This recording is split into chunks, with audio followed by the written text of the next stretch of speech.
गाड़ियां रजिस्टर करना और सारे के सारे काम, उन सबको लॉकडाउन के कारण से समय पर नहीं किया जा सका और उसके लिए 31 जुलाई तक उसमें भी ऑलरेडी छूट प्रदान की है। तो इसीलिए कि अभी हमने सबसे निवेदन किया है कि 1 जून से लेकर के सभी का सहयोग हमने मांगा है पूरे प्रदेश का। इस विकट स्थिति में सब ने पहले भी सहयोग किया, आगे भी करेंगे और सारा परिवहन हमारा चलेगा। हाँ, जहाँ तक उन्होंने अपनी बातों को रखा है उनकी बातों को हमने सुना है और सुनना हमारा कर्तव्य बनता है, लेकिन अभी फ़िलहाल उन सब बातों को लेकर के आश्वासन तो कोई दिया नहीं जा सकता। कारण यह है कि इस वक्त हर वर्ग का जो नुकसान हुआ है उन सबको कैबिनेट सब कमेटी भी है, कैबिनेट भी है और हिमाचल की सरकार भी और भारत सरकार भी है। हर वर्ग के लिए कैसे हम लाभ पहुंचा सकते हैं अपने सीमित साधनों में, उन बातों पर विचार कर रहे हैं। तो आज उनसे इतनी हमारी एक अच्छी चर्चा रही है।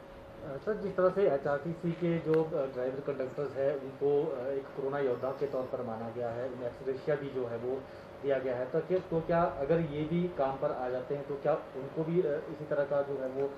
एक्सग्रेशिया दिया जाएगा जो 50 लाख का रखा गया है? देखिए, हिमाचल प्रदेश की सरकार ने मंत्रिमंडल में फैसला लिया है कि जहां पर अगर सरकार के माध्यम से कोरोना की ड्यूटी के लिए जो बसें जाती हैं,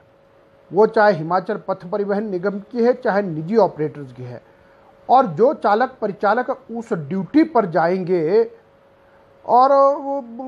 कोरोना से संबंधित उस यातायात में, तो निश्चित रूप से उनको भी जो 50 लाख रुपए का जो एक एचआरटीसी के कर्मचारियों के लिए जो एक बीमा उपलब्ध करवाने की जो बात की है वो उनको भी उपलब्ध करवाया जाएगा। और साथ में एक और भी आपको ध्यान में लाऊंगा कि आज ये हमारे एक बिलासपुर के रहने वाले परिचालक हैं जिनका नाम श्री विनोद कुमार है, उनमें कोरोना पॉजिटिव के लक्षण आए हैं और बाकी सारी हिस्ट्री डिस्ट्रिक्ट एडमिनिस्ट्रेशन और ये सब लोग उसकी कर रहे हैं। और अभी मेरी व्यक्तिगत रूप से पहले लैंडलाइन नंबर से विनोद जी से बात हुई है और फिर उसके बाद एक हमको लगा कि विनोद जी किस जगह पर उनको रखा गया है बिलासपुर में,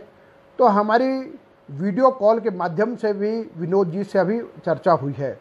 विनोद जी बिल्कुल स्वस्थ हैं, ना कोई ऐसे कोई लक्षण है, ना कोई ऐसा टेम्परेचर इत्यादि है और अब उनको बिलासपुर में जिस जगह पर रखा गया बहुत अच्छी व्यवस्था है और वहाँ पर उन्होंने भी संतोष व्यक्त किया है और 2 और लोग उनके साथ उसी हॉल में हैं। लेकिन वहाँ पर यह है कि बहुत अच्छी सुंदर व्यवस्था, बेडिंग है, वहाँ के टॉयलेट्स हैं, वहाँ का कमरा है, पंखा है और उन्होंने कहा कि ब्रेकफास्ट, लंच और यानी भोजन का प्रबंध सबका सब बिल्कुल ठीक है और निश्चित रूप से वो भी जल्द यानी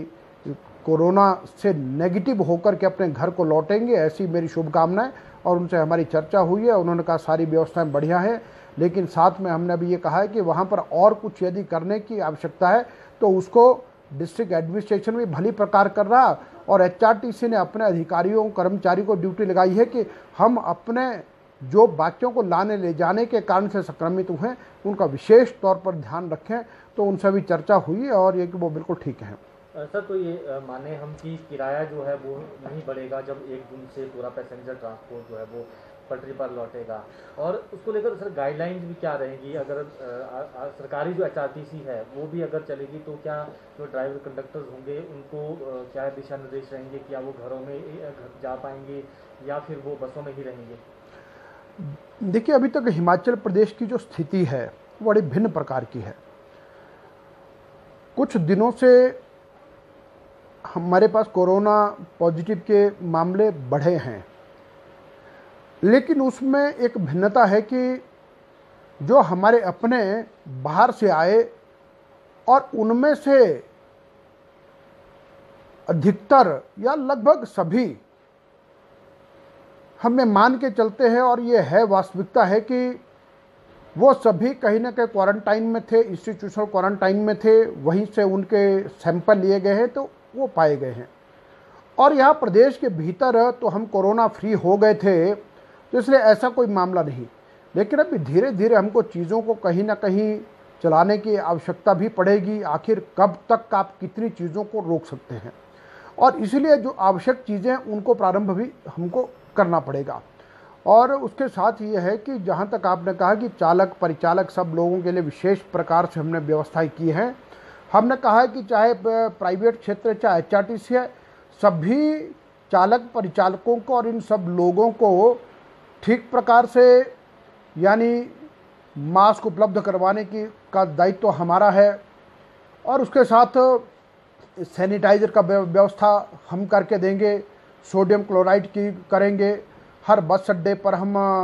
प्रयास पूर्वक ये करेंगे कि काउंटर निकालेंगे ताकि वहाँ पर भी उन सब लोगों के लिए जो व्यवस्था हो सकती है। और चालक परिचालकों को हमने ये भी कहा है कि जहाँ पर हम उनको ग्लव्स इत्यादि वो देंगे, लेकिन कंडक्टर एक ऐसा है कि जिसका लोगों से कॉन्टैक्ट ज़्यादा होगा और जबकि ड्राइवर का नहीं होता, तो इसलिए हमने कहा फेस कवर के साथ साथ उनको हम फेस शील्ड भी उपलब्ध करवाएंगे। ऐसे जितनी व्यवस्थाएं करने की हैं जिससे बचाव हो सकता है, उन सब व्यवस्थाओं को हम बहुत अच्छे प्रकार से करने वाले हैं। ठीक है जी, थैंक यू। और जी